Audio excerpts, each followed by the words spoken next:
Now, we aren't talking about a science fiction scenario of robots rebelling against humans.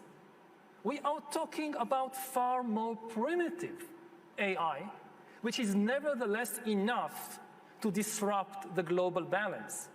Just think, what will happen to developing economies once it is cheaper to produce textiles or cars in California than in Mexico?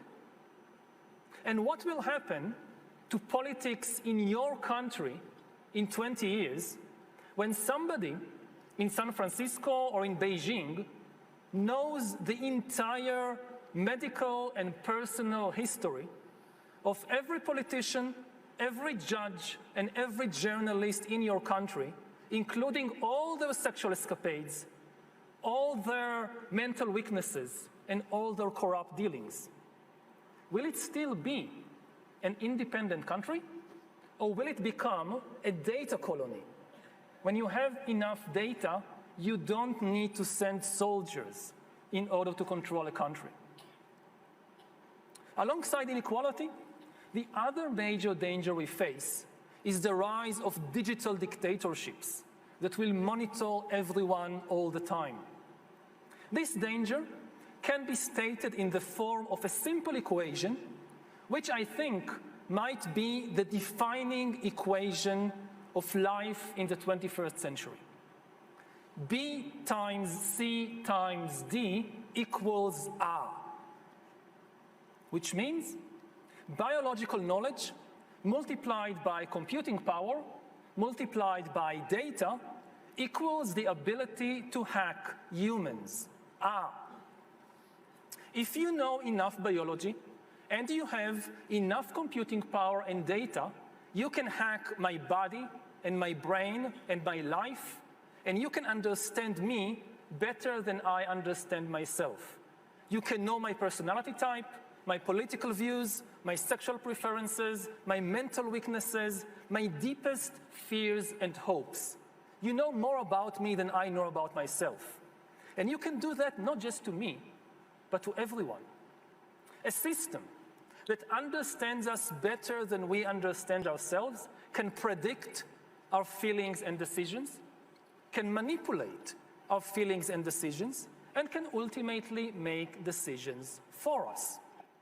Now, in the past, many tyrants and governments wanted to do it, but nobody understood biology well enough, and nobody had enough computing power and data to hack millions of people. Neither the Gestapo nor the KGB could do it. But soon, at least some corporations and governments will be able to systematically hack all the people. We humans should get used to the idea that we are no longer mysterious souls. We are now hackable animals. That's what we are. The power to hack human beings can, of course, be used for good purposes, like providing much better healthcare. But if this power falls into the hands of a 21st century Stalin, the result will be the worst totalitarian regime in human history, and we already have a number of applicants for the job of 21st century Stalin. Just imagine North Korea in 20 years, when everybody has to wear a biometric bracelet which constantly monitors your blood pressure, your heart rate, your brain activity, 24 hours a day. You listen to a speech on the radio by the great leader, and they know what you actually feel. You can clap your hands and smile, but if you're angry, they know you'll be in the gulag tomorrow morning. And if we allow the emergence of such total surveillance regimes, don't think that the rich and powerful in places like Davos will be safe. Just ask Jeff Bezos. In Stalin's USSR, the state monitored members of the communist elite more than anyone else. The same will be true of future total surveillance regimes. The higher you are in the hierarchy, the more closely you will be watched.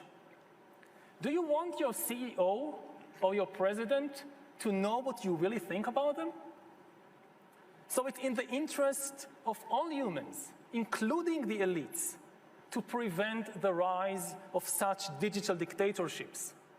And in the meantime, if you get a suspicious WhatsApp message from some prince, don't open it. Now, even if we indeed prevent the establishment of digital dictatorships, the ability to hack humans might still undermine the very meaning of human freedom.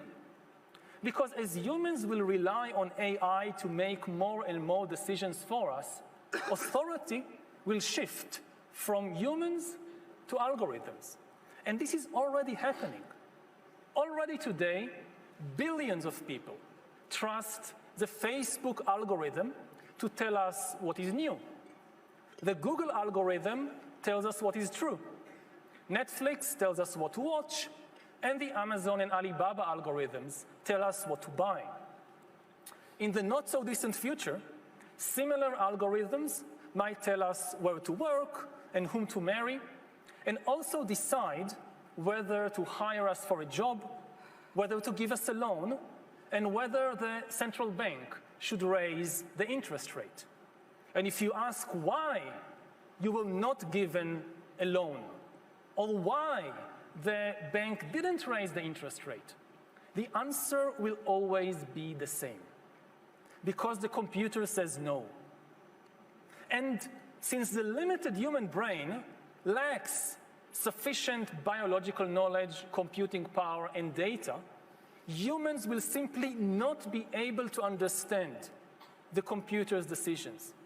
So even in supposedly free countries, humans are likely to lose control over our own lives and also lose the ability to understand public